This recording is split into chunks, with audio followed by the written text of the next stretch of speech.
ರಾಯರನ್ನು ನೆನೆದಾಗ ಸೋಲೇ ಇಲ್ಲ, ರಾಘವೇಂದ್ರ ಎಂದಾಗ ಭಯವೂ ಇಲ್ಲ.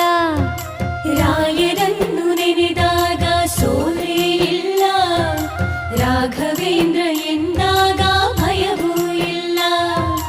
ತಾಯಿಯ ಮಮತೆ ತೋರು ಗುರುವು ಇವರು, ತಾಯಿಯ ಮಮತೆ ತೋರು ಗುರುವು ಇವರು, ಬದುಕಲ್ಲಿ ನೆರಳಾಗೋ ತಂದೆ ಇವರು, ಬದುಕಲ್ಲಿ ನೆರಳಾಗೋ ತಂದೆ ಇವರು.